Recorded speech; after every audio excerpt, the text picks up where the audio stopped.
Bem, então, inicialmente, gostaria de agradecer o convite ao senador Paulo Paim, presidente da Comissão de Direitos Humanos e Legislação Participativa, que tem sido um parceiro muito leal, constante e muito atento, né, aos problemas do país e, particularmente, da classe trabalhadora, dentro dela, dos servidores públicos federais, estaduais e municipais, né?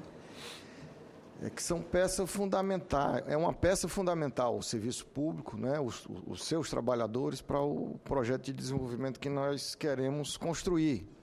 Agradecer também aqui as presenças, né, dos senadores José Medeiros, do PPS de Mato Grosso, do senador Hélio José, que estava aqui até há pouco, aqui do PSD do Distrito Federal,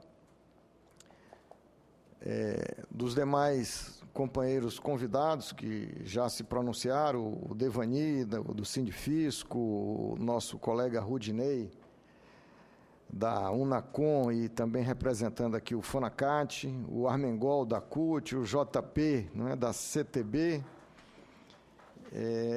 o nosso companheiro Rudi Cassel, aqui, advogado, trabalha aí com a FENAM-PRF, né? Os companheiros da Polícia Rodoviária Federal, que todos eu acho que já colocaram aqui muitas questões importantes acerca dessa problemática e deixando muito claro que também é a nossa opinião do Sinal, de que o nosso desejo não é apenas de regulamentar o direito de greve, que alguns já falaram aqui. A greve é um direito democrático dos trabalhadores, é um instrumento reconhecido em todas as sociedades democráticas como um instrumento de luta para conseguir as suas reivindicações quando essas não são atendidas numa mesa de negociação. Digamos assim, é um último recurso extremo que às vezes é necessário.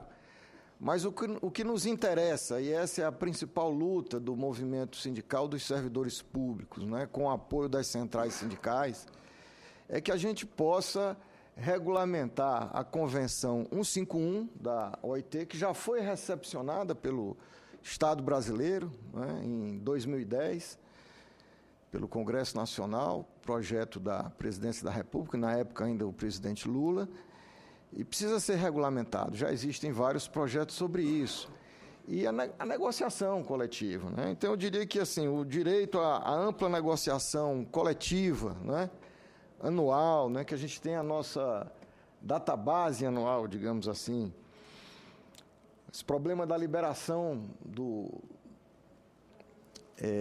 dirigente classista, né, que conseguimos elevar, mas, por outro lado, não conseguimos com que o Estado reconhecesse a importância dessa liberação e a manutenção do dirigente. Quando ela fica a cargo dos sindicatos, existem até alguns sindicatos mais fortes que têm condições, mas existem muitas entidades sindicais, Brasil afora, principalmente nos municípios, não é? Ou categorias menores, que já têm uma dificuldade maior para bancar. Isso acaba inviabilizando a ação sindical. Então, eu gostaria de repisar essa questão. Negociação coletiva, database, o reconhecimento, né, do que foi decidido na mesa, que deve ser cumprido, não é uma negociação para inglês ver. O direito de greve, a liberação do mandato, enfim, eu acho que são essas as questões fundamentais. Eu creio que, ao sentar na mesa nos próximos dias, as centrais, representantes das centrais, juntos com o Fonacate, eu acho que nós temos condições de chegar a um consenso e trazer para o senador uma proposta que seja fruto desse debate. Não sei, e aí às vezes a pressa é inimiga da perfeição, embora nós não desejemos a perfeição, não é? O ótimo é o inimigo do bom. A gente precisa de um bom projeto que seja consensuado. Se isso não for possível chegar nessa semana ou na próxima, mas eu digo assim, que a gente tem um horizonte aí para próximo, não é? Para chegar, porque às vezes, o senhor falava há pouco, o senador Paim, do projeto da terceirização, não é? Ele ficou 11 anos lá em debate na Câmara dos Deputados. De repente, em pouco tempo, decidiu-se votar e votou-se um projeto muito ruim para os trabalhadores e para o país. Não é uma pressa grande. Agora foi a reforma política. Há anos que se discute a reforma política. De repente, se traz um projeto onde não se conseguiu nem votar o relatório na comissão especial que tratava da PEC. Não é? De uma certa forma, o plenário passa por cima da própria comissão que tinha essa atribuição. Não é?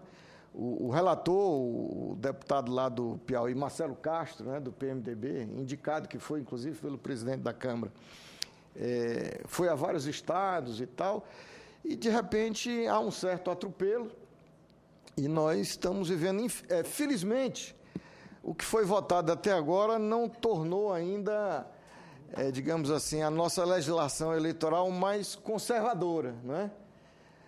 Mas, de qualquer maneira, já constitucionalizaram na Câmara, isso ainda vem para o Senado, o financiamento de empresas, que eu acho que isso é muito ruim, porque desequilibra a disputa eleitoral e favorece, posteriormente, a corrupção. Não é? Aqueles que financiaram, os eleitos, vão atrás de recuperar os seus investimentos. Não é? Infelizmente, essa questão foi constitucionalizada. Eu acho que a sociedade brasileira precisa continuar lutando, né? Porque tem esses dois graves problemas. Eu estou falando tudo isso, senador, colegas dirigentes sindicais aqui, os que nos assistem no plenário e pela TV Senado, porque ao discutir esse problema da negociação, do direito de greve, da liberação, nós estamos tratando aqui do fortalecimento do movimento sindical, dos servidores públicos, que é importante para o Estado brasileiro, e os trabalhadores, sejam eles da iniciativa privada ou do serviço público, para além de discutir as suas questões específicas, né, corporativas, as suas reivindicações salariais mais imediatas, os direitos sociais e trabalhistas, nós, enquanto cidadãos brasileiros, nós temos um papel muito importante, particularmente os servidores públicos, mas o conjunto da classe trabalhadora brasileira, com a construção de um Brasil mais desenvolvido e mais justo.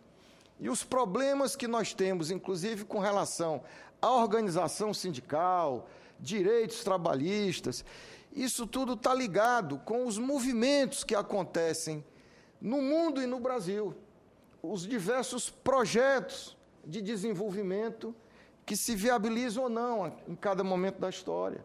Né? No pós-guerra, por exemplo, até o início dos anos 70, nós tivemos um período de um certo desenvolvimento do capitalismo no mundo ali, onde houve um maior crescimento econômico, mais rápido, os chamados anos de ouro, né, do capitalismo. Os trabalhadores conseguiram viabilizar algumas conquistas no tal estado do bem-estar social, que era até uma certa forma do capitalismo se proteger, evitar que aquele processo de avanço, né, do socialismo ali no leste europeu pudesse acontecer em outros países do mundo, então é melhor perder os anéis do que os dedos, né? Mas conseguimos muitas vitórias, né? Muitas vitórias no mundo inteiro, inclusive no Brasil também, né? Que foram importantes para os trabalhadores. Depois, esse novo modelo de acumulação capitalista chamado esse neoliberalismo, né? Foi um modelo que eu acho que foi muito ruim para o mundo, de uma maneira geral, e particularmente para os trabalhadores.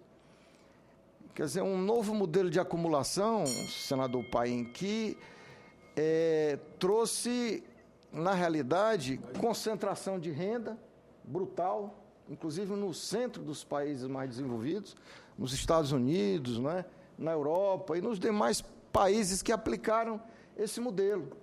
Concentração de renda, precarização do trabalho, dos direitos dos trabalhadores, dos direitos sociais, previdenciários, né, aumento do desemprego e uma ação planejada para enfraquecer e destruir os sindicatos, legítimos representantes dos trabalhadores, que seriam os instrumentos que os trabalhadores teriam para resistir a essas políticas regressivas, digamos assim, com relação aos direitos sociais, trabalhistas e previdenciários.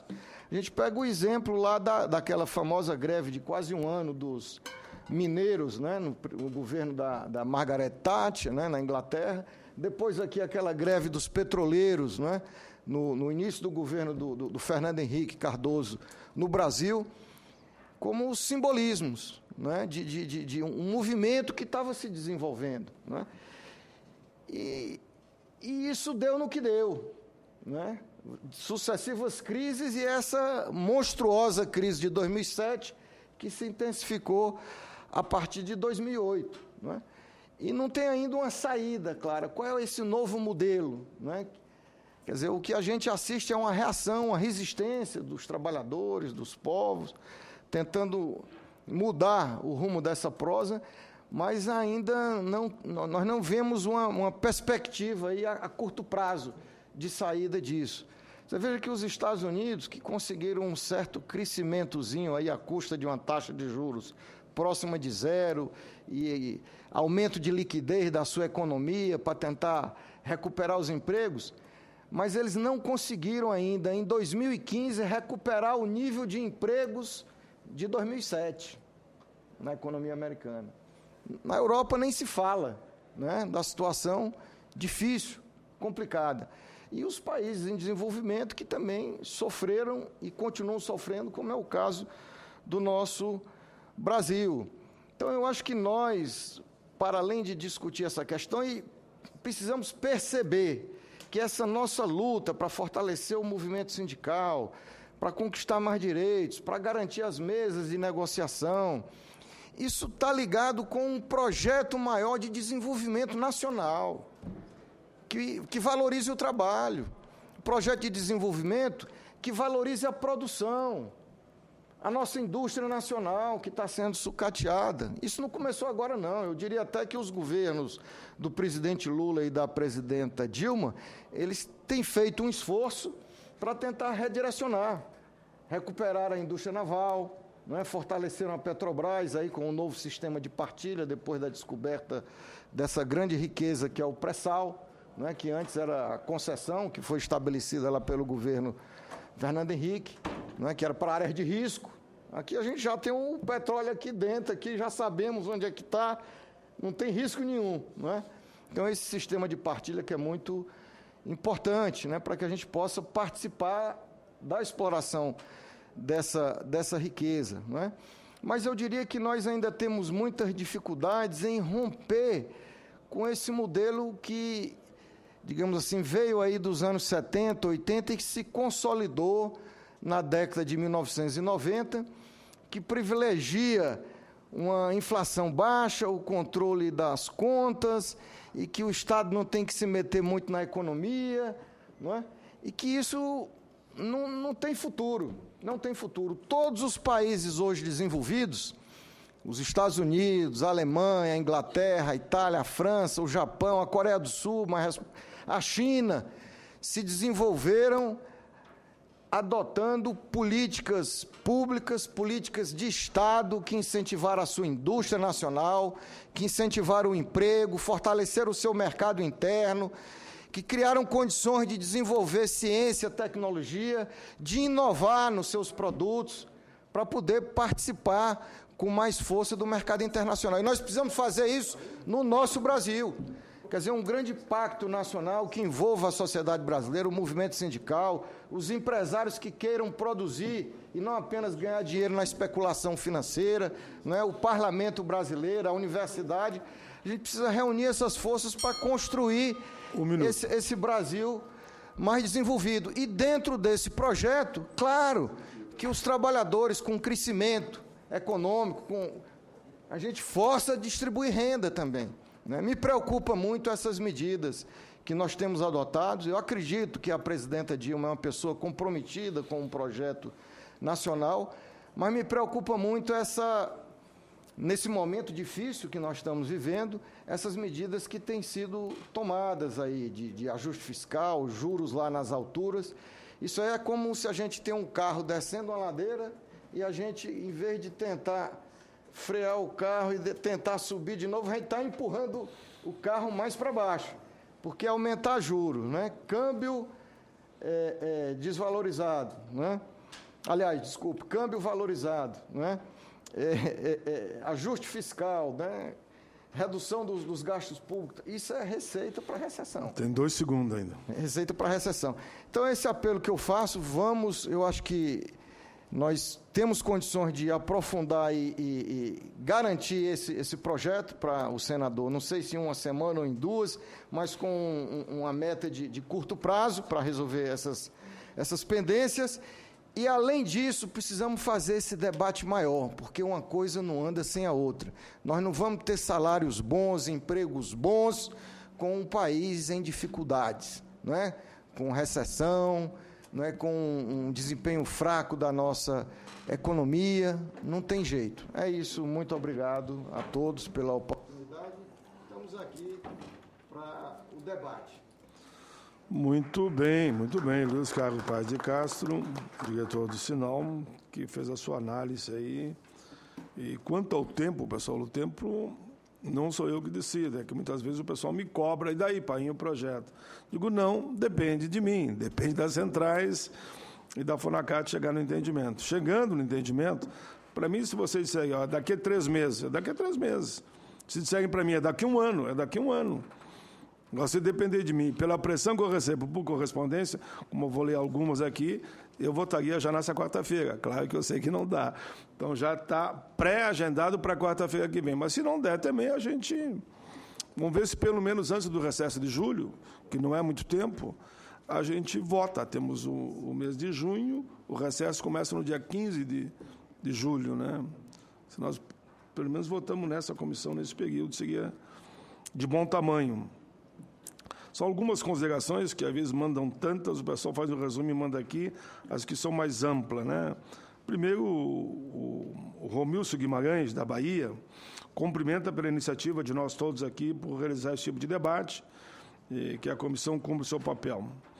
Depois, Dulcilene Moreira, mora em Campo Grande, diz ela, Mato Grosso do Sul, os professores estão em greve, mais de 1 semana. A prefeitura sempre alega que não tem dinheiro para pagar nosso piso salarial. Gostaria que o prefeito, pelo menos, chamasse a comissão para negociar o nosso piso. Não está nem falando das outras vantagens. Pelo menos para pagar o piso para que a gente possa voltar às aulas. Veja bem, os professores brigam ainda para cumprir o piso que é lei. Inclusive, repito sempre que o meu estado também não cumpre, viu? Eu sei que é uma série de quase 10 estados que não cumprem, inclusive o Rio Grande do Sul. O Fernando Soares, primeiro, cumprimenta a comissão pela iniciativa louvável. É necessário regulamentar com urgência o direito de greve dos servidores públicos. Caso contrário, esse direito constitucional continuará a ser tolhido pelas decisões judiciais tiranas. Fernando Soares, por que não se... Aí se refere a mim, claro. Por que não se regulamenta o que é serviço público essencial e o que não é? Para que não mais fiquemos à mercê de decisões judiciais. No fundo, ele quer que regulamente. A intenção é a mesma aqui do Fernando, pedindo, por amor de Deus, em resumo, que regulamente essa questão de uma vez por todas. Essa depois você vai ter que responder, porque é dirigida especialmente a você. O Luiz Alberto Ferreira Feitosa, para o advogado Rude Cassel. Nós, servidores do Poder Judiciário Federal, estamos em via de deflagrar uma nova greve, por tempo indeterminado, a partir de 10/6, pelo nosso justo registro salarial, por intransigência do governo. Como fica a situação dos servidores sem uma lei que ampare? Mas depois responde no momento adequado.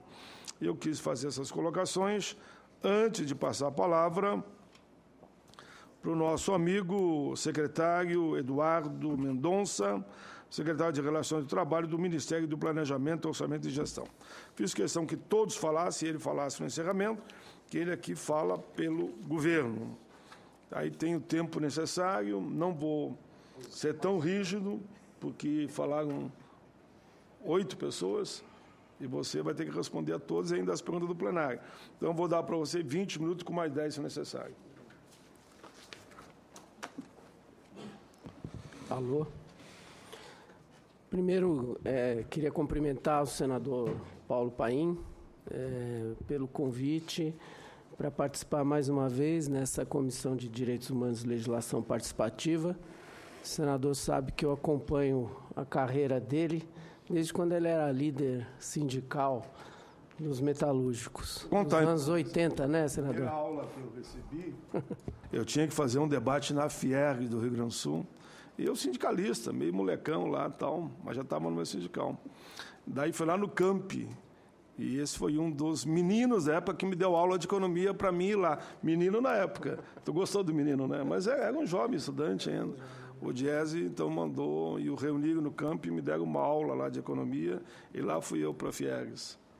Só fazer depoimento. Obrigado, senador. Então, primeiro, então, é um prazer muito grande, uma satisfação grande acompanhá-lo e estar aqui presente nessa comissão que o senhor preside. Também registrar as falas dos senadores que já saíram, o senador Hélio José e o senador que é servidor público federal também, né, o Zé Medeiros, ligado à Polícia Rodoviária Federal do Mato Grosso. E cumprimentar os dirigentes sindicais que estão aqui nesse debate, com quem a gente tem tido debates fraternos. Muitas vezes somos adversários na mesa, no bom sentido, mas todos sabemos que queremos o mesmo objetivo, né? Que é um serviço público de qualidade que interessa para a população brasileira. Então, citá-los aqui, o Rudinei Marques, o José Divanir, do Sindifisco, o Rudinei pelo Fonacate, o Pedro Armengol, colega da Central Única dos Trabalhadores, o João Paulo Ribeiro, aqui representando a CSPB, o Rudy Cassel, o advogado especialista no serviço público, e também o Luiz Carlos, desculpe, do Sinal. Acho que eu não me esqueci de nenhum. Estava lembrando aqui, senador, que é 7-1, isso aqui está parecendo Alemanha e Brasil. Então, obrigado, que o senhor vai me dar uns minutinhos a mais. Contar uma aí, que não... Eu sou ruim para contar piada. Ele disse que não é 7-1, com essa investigação da Polícia Federal. E agora diz que me apareceu que tem mais 2 golos que não foi contado. Que descobriu mais 2 golos. Essa folia da corrupção aí no futebol da FIFA. Da FIFA. Bem, primeiro, queria cumprimentar todos os presentes. Estou aqui com a minha equipe, o Vladimir Nepomuceno, que me assessora nesse campo, também servidor público de carreira, conhece muito a discussão. A nossa querida Isabela, da nossa assessoria parlamentar. Estou vendo aqui cumprimentar o nosso ex-secretário, ou sempre secretário, Vilmar Lacerda, secretário de administração do governo do Distrito Federal, até o mandato anterior, e que tem uma enorme contribuição para o Conselho de Secretários de Administração, para o CONSAD, enfim, uma reflexão sobre a gestão pública. E todos os dirigentes e cidadãos aqui presentes. Primeiro, eu queria dizer assim, senador, eu sempre uso a imagem do copo pela metade, quando a gente faz a discussão aqui com os servidores públicos. Hoje eu vi que continuamos, acho que essa imagem vale. Eles vêm de um jeito, os dirigentes sindicais, evidentemente, com todo o nosso respeito, e nós, do governo, vemos de outro os avanços que ocorreram nesses 13 anos, como foram citados aqui, ou 12 anos e meio, mas vejo também que a gente tem um copo pela metade em que a gente vê igual, né? E eu queria começar por ele, que é exatamente o ponto de que não faz sentido fazermos uma discussão de direito de greve no serviço público sem fazer uma discussão profunda sobre a negociação coletiva.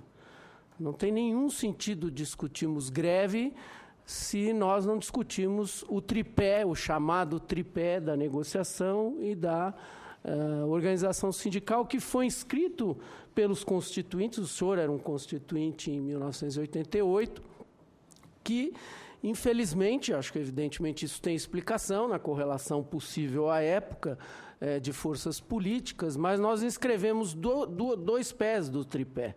O direito de organização sindical, o direito de greve, para ser regulamentado, mas não dissemos para quê.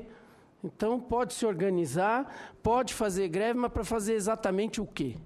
Que era o que faltava o direito à negociação coletiva. E há uma enorme controvérsia sobre isso. Até hoje, nós estamos falando 27 anos depois, há uma enorme controvérsia. Foi citada aqui pelos dirigentes. Quando você muitos vêm, e não é apenas uma resistência, eu diria, de caráter político ou de pessoas conservadoras, de visão conservadora. Há uma discussão, eu diria, quase filosófica, legal, jurídica, sobre a negociação coletiva caber ou não caber no serviço público por conta dos estatutos que existem. Né? Ou seja, quando um servidor faz um concurso, ele adere a um estatuto, a um regime jurídico, e as regras da sua atuação no setor público estão dadas por esses regimes jurídicos, tanto no plano federal, estadual, quanto municipal. Portanto, como é que você superpõe a isso uma discussão da negociação coletiva? Por isso que é preciso avançar e deixar claro essa discussão do ponto de vista legal. Então, nesse sentido, eu acho que estamos vendo o mesmo copo pela metade. Ele ainda está pela metade, porque nós não concluímos essa regulamentação da negociação coletiva no país, no arcabouço jurídico institucional, porém, nós vamos dar esse passo. E acho que todos aqui, de certa forma, ou quase todos os dirigentes que me precederam, falaram sobre isso. Não faz nenhum sentido a gente avançar num debate sobre a greve no serviço público sem que a gente faça um debate profundo e acabado da negociação coletiva. Estou aqui com um documento, senador, histórico, não tão histórico quando nós começamos lá atrás, nos anos 80, mas aqui... Não fala a nossa idade, né? Mas eu falo. Eu sou de 15 de março de 50, viu? Eu não sei porque eu trabalho tanto com idoso que eu não gosto de esconder minha idade. Tá 65 aninhos. Parabéns. E de militância, né, senador? Mas aqui, o Fórum Nacional do Trabalho. Não sei se o senhor se lembra, em 2003, o presidente Lula tomou a iniciativa de constituir o Fórum Nacional do Trabalho, que foi conduzido pelo Ministério do Trabalho, com a participação das diversas representações, tanto dos trabalhadores quanto dos empregadores. E, num determinado ponto, nós tínhamos uma Câmara, chamada Câmara Setorial da Negociação Coletiva e do Direito de Greve no Serviço Público. Isso em 2003. O desfecho, infelizmente, do Fórum Nacional do Trabalho não foi o melhor possível, porque houve resistências de vários lados, inclusive do movimento sindical. O Fórum Nacional do Trabalho, o senhor lembra, ele não foi adiante, porque havia uma forte resistência empresarial a avançar na organização sindical, na negociação, mas também havia uma forte resistência dos trabalhadores que se dividiram. É natural que isso acontece, Eu me lembro que naquela oportunidade ali, nós tínhamos tudo para aprovar a Fórmula 85-95. Mas como não houve entendimento em centrais, o Lula diz, olha, vai ficar como está até vocês se entenderem. Agora a gente se entendeu. Está pronto para ser sancionado agora, porque houve entendimento. Perfeito. E esse documento já previu uma série de questões que estão colocadas aqui, como foram citadas, mandato classista, o direito de greve, já lá em 2003, 2004, e nós já podemos ver como era difícil avançar naquela época pela divisão que existia. Visões diferentes no governo, visões diferentes no movimento sindical dos trabalhadores e visões diferentes dos empresários, que tinham uma atuação forte na época no Fórum Nacional do Trabalho. Em 2003, o governo federal estabeleceu a Mesa Nacional de Negociação Permanente. Foi fruto de uma conquista do movimento sindical dos servidores públicos. Não há nenhuma dúvida, tanto em 88 quanto em 2003. Mas também foi fruto de uma iniciativa do presidente Lula de estabelecer aquela mesa, né? Porque a pressão existe, a pressão é democrática, mas nem todos os governos optam por esse caminho, porque há uma enorme resistência nos executivos estaduais e municipais a implantar mesas permanentes de negociação coletiva. Os dirigentes que estão aqui conhecem isso, sabem isso. A maior resistência, inclusive, é no âmbito municipal. Muitas vezes os prefeitos não aceitam fazer mesa de negociação coletiva. É uma leitura, até certo ponto, aceitável de que, bom, eu fui eleito, eu tenho a prerrogativa de conduzir a gestão pública. Né? E quando o município é pequeno, eu faço essa gestão da forma que a população me entregou o mandato. A mesma coisa vale para governadores, a mesma coisa vale também para o Poder Executivo Federal. Mas o presidente Lula, com a sua história e com o compromisso e com a luta dos trabalhadores do serviço público, já desde a Constituição, estabeleceu essa Mesa Nacional de Negociação Permanente. Que aí estamos vendo o copo pela metade, eles estão vendo talvez vazio, os dirigentes aqui presentes, nós estamos vendo ele mais cheio. Por quê? Me surpreende aqui que os dirigentes digam que não há negociação. Nós fizemos 150 acordos na mesa de negociação permanente em 12 anos. Mais de 150 acordos. E todos eles têm assinatura ou de um ministro, ou de um ministro setorial, do ministro do Planejamento, ou do secretário, e todos com assinaturas dos dirigentes sindicais. Agora, a negociação no setor público, diante das limitações legais, ela não é exatamente como a da CLT, que o senhor foi líder sindical, o senhor sabe. Assinou um acordo pelos metalúrgicos, já vale como lei. No serviço público, não.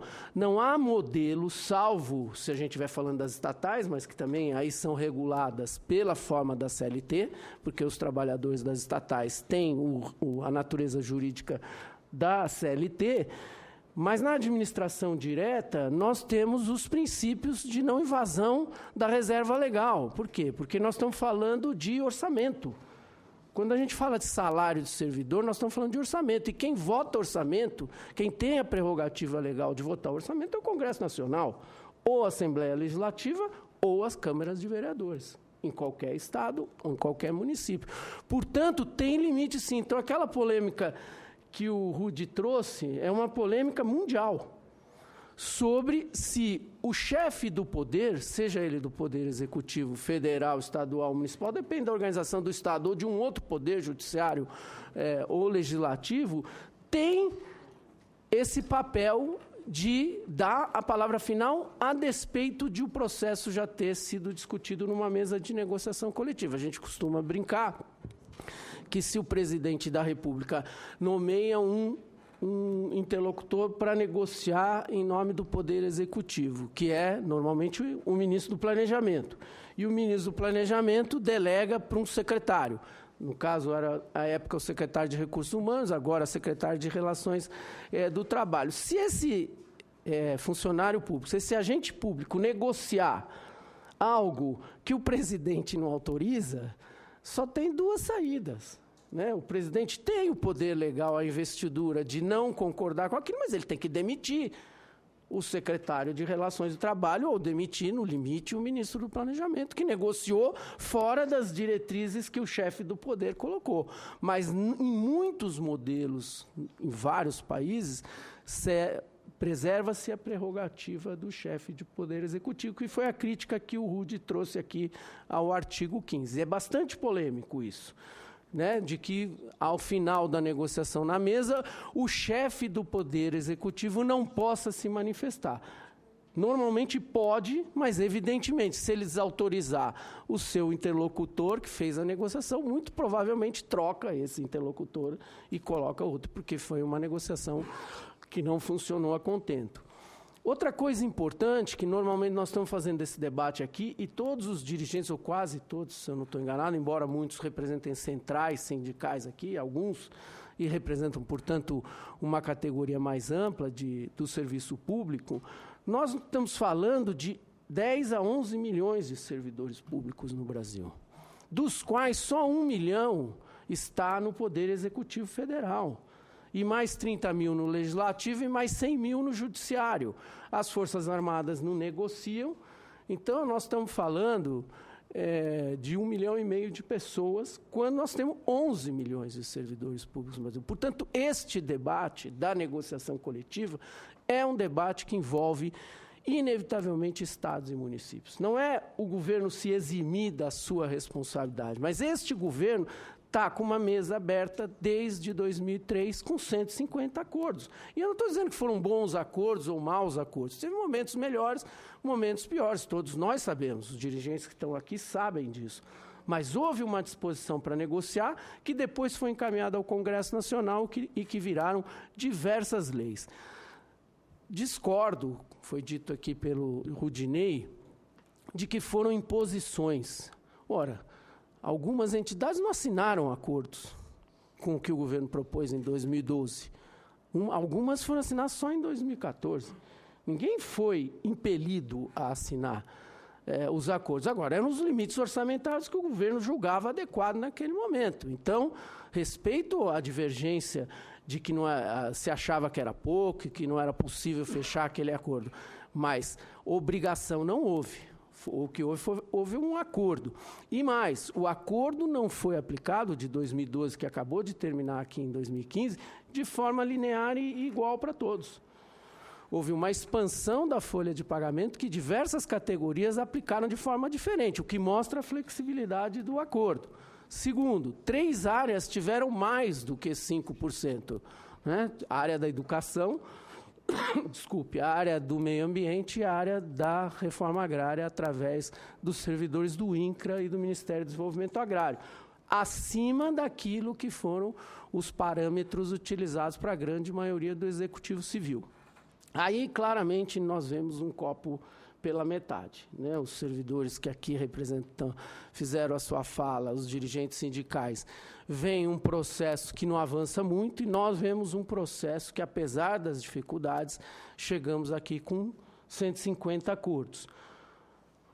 O José Devanir citou aqui o PIB, os parâmetros do PIB. Eu queria lhe dizer, Zé Devanir, que nesses 13 anos teve um crescimento da despesa de pessoal do Executivo Civil mais de 50% acima da inflação dos 12 anos, dos 13 anos.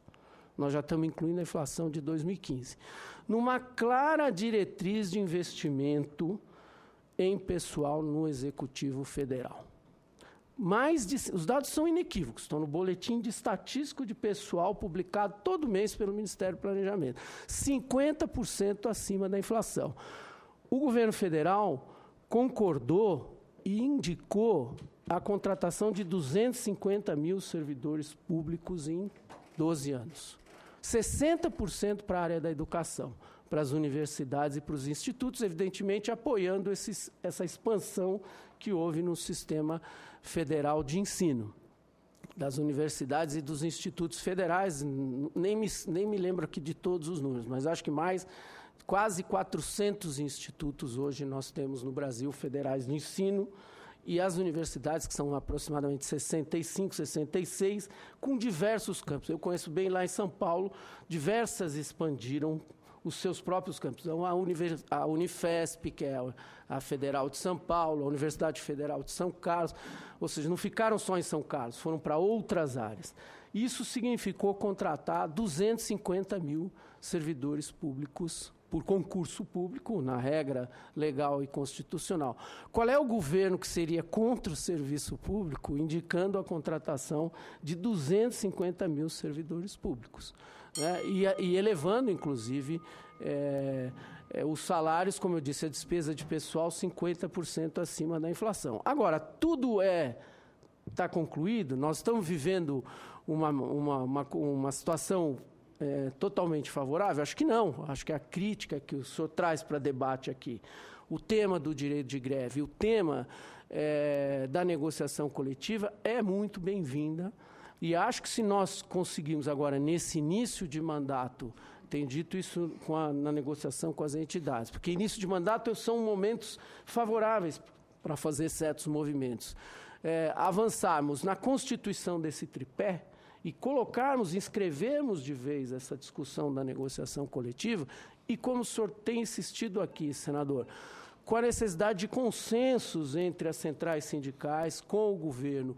E eu diria mais, nós vamos ter que envolver, e está aqui o Vilmar para não deixar eu mentir, envolver estados e municípios, porque há uma enorme resistência da grande maioria dos governadores, dos prefeitos, a avançar na negociação coletiva. Eu não estou nem criticando, eu estou constatando, porque eu aceito que um governante eleito, se ele foi eleito com um mandato claro, ele diga, eu não concordo com isso, um prefeito. Eu não concordo, eu acho que não tem que fazer.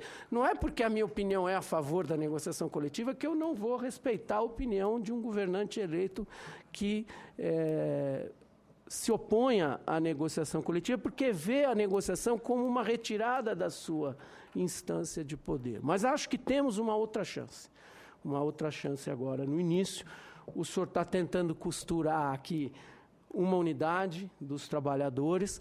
Nós precisaríamos dar alguns passos, talvez, em relação ao Fórum dos Secretários de Administração, ao Fórum dos Secretários de Planejamento, para trazer de volta esse tema, para vermos como nós damos um passo. Porque aí eu queria encerrar, senador, dizendo o seguinte, pegando até as palavras aqui do Luiz Carlos. Eu acho que nós temos também uma enorme convergência aqui, o seguinte, nós acreditamos no sindicato. Filosoficamente, politicamente, o sindicato é uma instituição muito importante.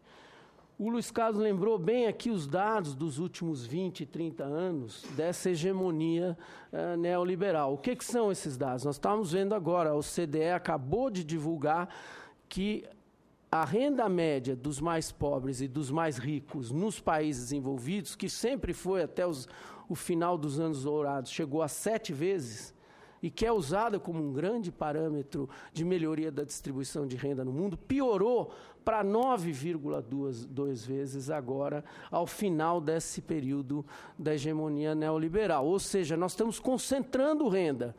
E acho fundamental que uma instituição como o sindicato, uma instituição que representa interesses coletivos, tenha força para que a gente possa tentar mitigar ou reverter esse processo extremamente, e que foi descrito aqui com muita sabedoria aqui pelo Luiz Carlos, na discussão dessa hegemonia depois do fim do Muro de Berlim, da queda da União Soviética, que foi a hegemonia neoliberal. Então, acho que nós devíamos fazer um novo ciclo, e eu acho que o senhor tem todas as condições de conduzir isso aqui no Parlamento, no Senado, para que façamos essa discussão de fortalecimento, de novo, pegando a contribuição do Fórum Nacional do Trabalho, as discussões que as centrais sindicais trazem. Elas se dividiram, mas agora já se entenderam, depois de 2012, sobre esse assunto, precisam acertar alguns detalhes. Eu acho que se nós tivermos o entendimento do governo federal, das centrais sindicais, do parlamento, ou de parte do parlamento, e dos governos estaduais e municipais, de parte, né, Vilmar, porque nós não vamos ter da grande maioria, mas de uma parcela importante, nós podemos dar um passo em direção à regulamentação da negociação coletiva e, por extensão, do direito de greve. Porque, senão, é isso que os dirigentes relataram aqui. O que vai prevalecer sem a regulamentação do direito de greve são as decisões judiciais, seja por iniciativa do Ministério Público ou do próprio Judiciário. O próprio governo também toma suas iniciativas quando tem uma greve, e a tendência está sendo uma enorme restrição ao direito de greve. As sentenças judiciais têm sido claras, colocando uma dificuldade grande para a greve e colocando uma dificuldade, evidentemente, para a organização dos trabalhadores no serviço público. Só queria dizer uma última coisa, senador. Dizer ao senhor já tem 5 minutos aí. Que a negociação coletiva no serviço público, da minha experiência, da nossa experiência, ela é diferente. Ela não é nem melhor nem pior do que no setor privado, mas ela é diferente, porque a responsabilidade que envolve as decisões de uma negociação coletiva na administração pública é uma responsabilidade de longo prazo.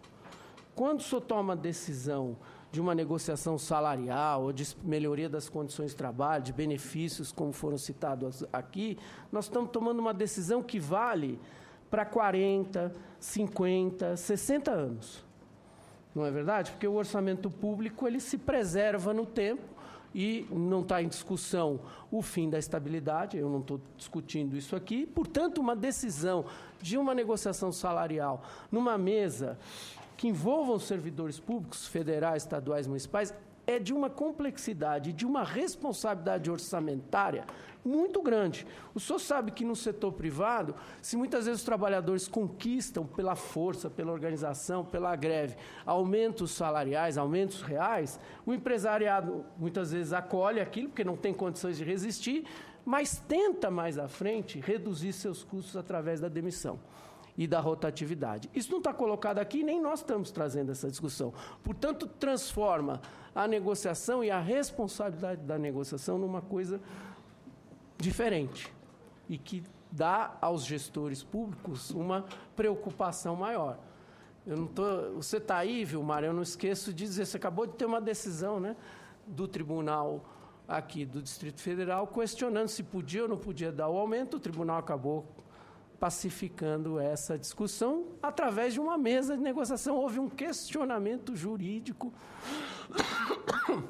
sobre se aquilo era legal ou não, só para tornar essa discussão mais clara. Mas eu queria encerrar, então, dizendo que eu sou moderadamente otimista. Acho que nós estamos entrando numa agenda agora. Se nós tivermos uma convergência, nós vamos trabalhar na Secretaria de Relações do Trabalho para que a gente dê um salto em direção a organizar a negociação coletiva e o direito de greve na administração pública. E agradeço mais uma vez o seu convite e fico à disposição do debate de todos aqui. Obrigado. Foi o Sérgio Eduardo Mondão.